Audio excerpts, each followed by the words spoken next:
خودی کا سر نہاد لا الہ الا اللہ۔ الحمدللہ رب العالمین والعاقبۃ للمتقین والصلاۃ والسلام علی رسولہ خاتم النبیین وعلی آلہ وصحبہ اجمعین، اما بعد۔ میرے سامنے آج کا اخبار ہے اور اس میں خبر ہے کہ مولانا طارق جمیل سمیت 184 شخصیات کو سول ایوارڈ سے نوازا گیا۔ تفصیل میں یہ بات موجود ہے کہ جو ایوارڈ مولانا کو دیا گیا ہے وہی ایوارڈ دوسرے لوگوں کو دیا گیا ہے۔ اداکاراؤں اور اداکاروں کو بھی یہی ایوارڈ ملا ہے۔ اس خبر پر میں اپنی رائے کا اظہار کرنا چاہتا ہوں، اپنے جذبات کا اظہار کرنا چاہتا ہوں، اور یہ بات دیکھنا چاہتا ہوں کہ ہماری تاریخ میں جب ایسا مرحلہ آیا کرتا تھا کہ حکمران علماء دین کو نوازنا چاہتا تھا، ایوارڈ دینا چاہتا تھا، تو اس وقت ہمارے علماء دین اور سلف صالحین کا کیا رویہ ہوتا تھا، کیا جواب ہوتا تھا۔ ہم دیکھتے ہیں کہ تاریخ عالم اسلام جو کہ بلا شبہ بلا جھجک ہم کہہ سکتے ہیں کہ ایک روشن تاریخ ہے، ایک انقلابی تاریخ ہے، ایک شاندار تاریخ ہے، جس پر ہم ناز کرتے ہیں اور کرتے رہیں گے۔ ہماری تاریخ میں ایسے لوگ ہوئے، ایسے بزرگ ہوئے، ایسے علماء دین ہوئے جن کی عظمت کے سامنے ہمالیہ بھی سرنگوں نظر آتا ہے۔ اور یہی وہ علماء دین ہیں، یہی وہ روشن ستارے ہیں۔ جب علماء دین سے حکمرانوں نے اور سرمایہ داروں نے رابطہ کرنا چاہا تو ہم دیکھتے ہیں کہ یہ ان کی چوکھٹ سے دور بھاگ گئے، ان کے ایوانوں سے دور بھاگ گئے۔ ہمارے علماء دین نے، سلف صالحین نے حکمرانوں اور سرمایہ داروں سے دور رہ کر، دور بھاگ کر دراصل یہ ثابت کیا کہ ہم تمہاری عیاشی، تمہاری اسلام دشمنی، تمہاری کفار دوستی اور تمہاری ان پالیسیوں سے نفرت اور برات کا اظہار کرتے ہیں جن پالیسیوں کی وجہ سے تم غریبوں، مسکینوں اور بے کسوں کو کچل رہے ہو۔ تمہاری ایسی پالیسیوں سے ہم برات کا اظہار کرتے ہیں، نفرت کا اظہار کرتے ہیں اور اس کے خلاف ووٹ دیتے ہیں۔ تمہارے ایوانوں سے دور رہ کر ہم اس بات پر ووٹ دے رہے ہیں کہ تمہاری یہ پالیسیاں ہمیں قابل قبول نہیں ہیں، جن کی وجہ سے غریب روز بروز غریب تر ہوتا جا رہا ہے اور امیر روز بروز امیر ہوتا جا رہا ہے، امیر تر ہوتا جا رہا ہے۔ یہ ان کا ووٹ ہوتا تھا۔ اس سلسلے میں بہت سی مثالیں ہیں، یعنی سینکڑوں مثالیں ہیں جو پیش کی جا سکتی ہیں، مگر میں چند مثالیں پیش کروں گا۔ دیگ میں سے چند چاول، پھولوں کا ایک ڈھیر ہے، مگر میں چند کلیاں آپ کی خدمت میں پیش کروں گا کہ ہمارے بزرگوں کا ایسے موقع پر کیا عمل ہوتا تھا۔ امام دارالہجرت حضرت امام مالک رحمۃ اللہ علیہ سے ہارون الرشید نے رابطہ قائم کیا اور انہیں کہا کہ آپ مدینہ منورہ چھوڑ کر ہمارے پاس بغداد آ جائیں، ہمارے محل میں رہیں، یہاں چشمے ہیں، باغات ہیں، نہریں بہہ رہی ہیں، آپ کو ہر فیسلٹی ملے گی اور آپ عالی شان مسند پر بیٹھ کر موطا امام مالک کا درس دیا کریں۔ اس واقعہ کو سامنے رکھ کر حضرت اقدس اقبال رحمۃ اللہ علیہ نے فارسی کلام میں کچھ اشعار نقل کیے ہیں۔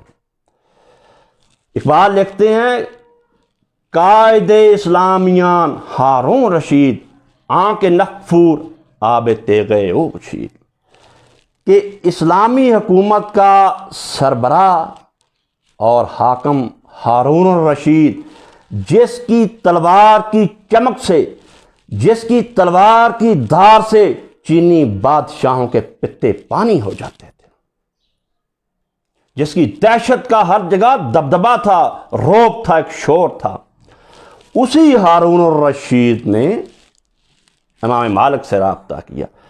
گفت مالک را کہ اے مولائے قوم، روشن از خاک درت سیمائے قوم۔ ہارون الرشید نے بڑے بادب طریقے سے کہا کہ اے امام مالک، آپ پوری اسلامی قوم کے آقا ہیں، سردار ہیں، قائد ہیں، اور آپ کی وجہ سے، آپ کے در کی وجہ سے، آپ کی چوکٹ کی وجہ سے ہماری پیشانیاں روشن ہیں، آپ ہمارے ہاں تشریف لے آئی۔ بڑے بادب طریقے سے کہا۔ اور ہارون الرشید کے دربار میں ایک بار گفتگو ہو رہی تھی کہ کون کون سے لوگ دنیا میں بڑے باروب ہیں اور ہوئے ہیں، تو ہارون الرشید نے کہا کہ میں نے امام مالک سے باروب اور شاندار آدمی نہیں دیکھا۔ جب یہ خط پہنچا، جب یہ گفتگو ہوئی، تو حضرت امام مالک نے فرمایا، گفت مالک مصطفیٰ را چا کرم، نیست جو سودائے او اندر سرم، من کے باشم بستائے فطرہ کے او، برنہ خیزم از حریم پاک او۔ حضرت امام مالک نے فرمایا، ہارون الرشید تم ٹھیک کہتے ہو کہ بغداد میں باغ ہیں، محلات ہیں، چشمے ہیں، نہریں بہہ رہی ہیں، اور میرے لیے عالی شان مسند ہوگی جس پر بیٹھ کر میں موطا کا درس دوں گا، مگر میری حیثیت کچھ اور ہے، مگر میرا معاملہ کچھ اور ہے کہ میں محمد مصطفیٰ صلی اللہ علیہ وسلم کے نوکروں میں شامل ہو چکا ہوں، میں اس ڈیوڑی پہ بیٹھ گیا ہوں جس میں محمد مصطفیٰ کے نوکر ہیں، اور میں محمد مصطفیٰ کی محبت کے تیر سے زخمی ہو چکا ہوں، اور میں نے اپنے آپ کو ان کی محبت سے زخمی کر لیا۔ اب میں ان کی دہلیز کو چھوڑ کر، محمد مصطفیٰ کے دروازے کو چھوڑ کر، محمد مصطفیٰ کی گلی کو چھوڑ کر کہیں اور نہیں جاؤں۔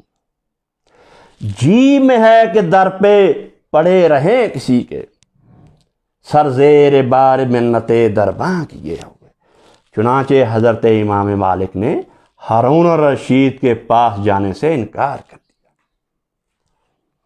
دوسری مثال ہمارے سامنے آتی ہے کہ اسلامی دنیا کے مشہور و معروف بزرگ حضرت شیخ عبد القادر جیلانی رحمۃ اللہ علیہ ہیں، جن کے بارے میں حضرت شیخ الاسلام ابن تیمیہ اور حضرت امام ابن قیم اپنی کتابوں میں بار بار یہ جملہ لکھتے ہیں، سید العارفین فی وقت ہی، کہ وہ اپنے زمانے میں ان لوگوں کے سردار تھے جو اللہ کو پہچاننے میں ایک خاص مقام رکھتے تھے۔ تو پیران پیر حضرت شیخ عبد القادر جیلانی رحمۃ اللہ علیہ کو حاکم وقت نے خط لکھا کہ میں آپ کے گھر حاضر ہونا چاہتا ہوں، آپ نہ میرے پاس تشریف لائیے محل میں، آپ تمغہ لینے نہ آئیے، میں بادب طریقے سے آپ کی دہلیز پر حاضر ہونا چاہتا ہوں، مجھے وقت دیجیے۔ تو حضرت شیخ عبد القادر جیلانی رحمۃ اللہ علیہ نے فرمایا کہ آپ میرے گھر نہ آئیے، واللہ اگر آپ میرے گھر آئے تو سن لیں، میرے گھر کے 2 دروازے ہیں، آپ ایک دروازے پر آ کر کھڑے ہوں گے، میں دوسرے دروازے سے باہر نکل جاؤں گا، میں نہیں آپ سے ملنا چاہتا، اور میں آپ کی پالیسیوں پر مل کے مہر نہیں لگانا چاہتا۔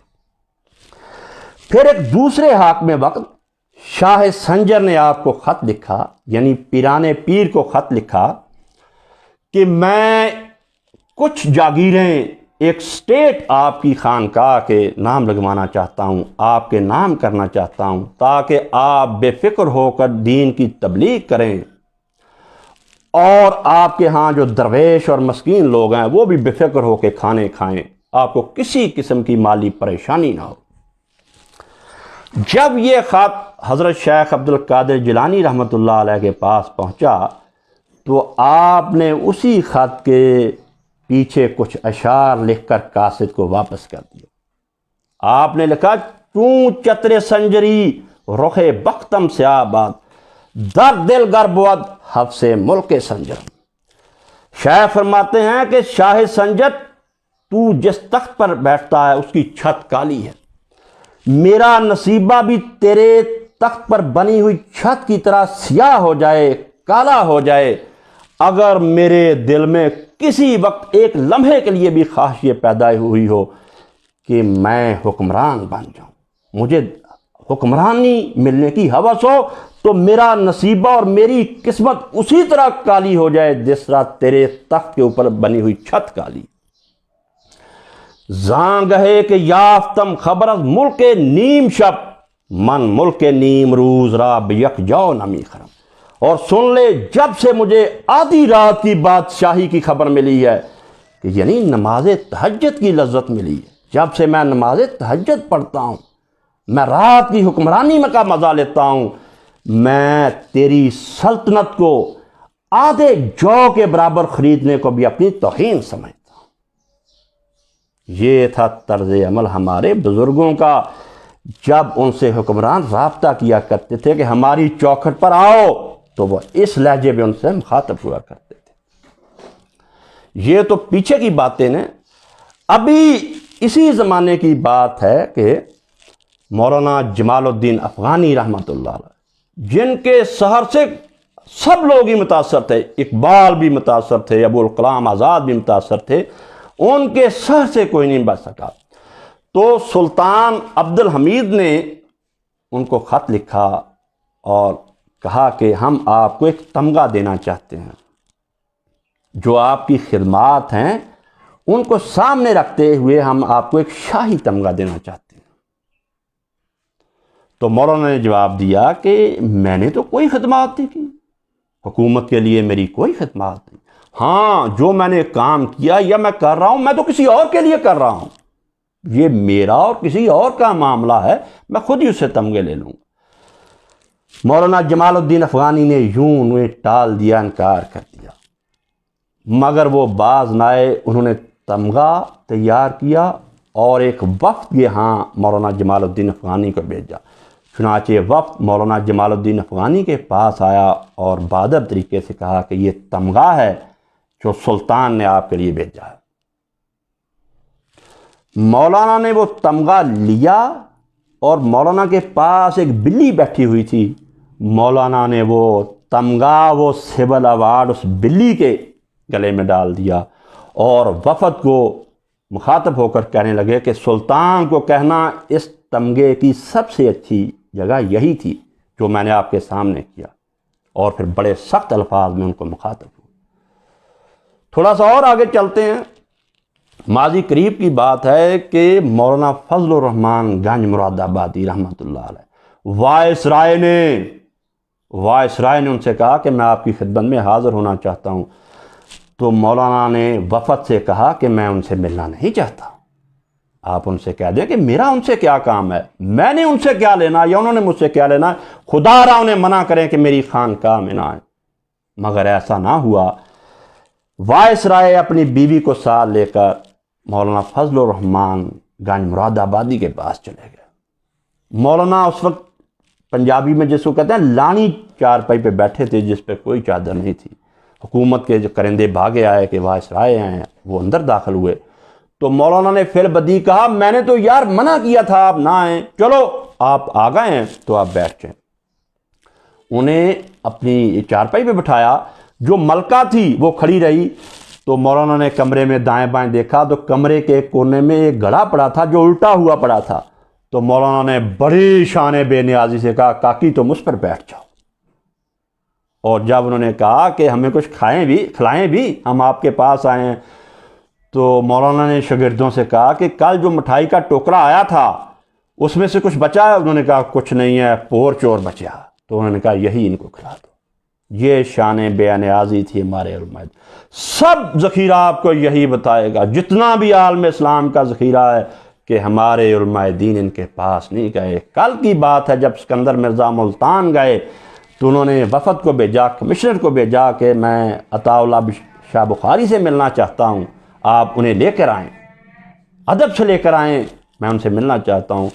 تو سید عطا اللہ شاہ بخاری نے لکھ دیا ایک چھوٹے سے کاغذ پہ کہ صدر صاحب یہ ملاقات بے فائدہ نظر آ رہی ہے، کیونکہ آپ کو دین کی ضرورت نہیں ہے اور مجھے دنیا کی ضرورت نہیں ہے، اس لیے ملنے کا کوئی فائدہ نہیں ہے۔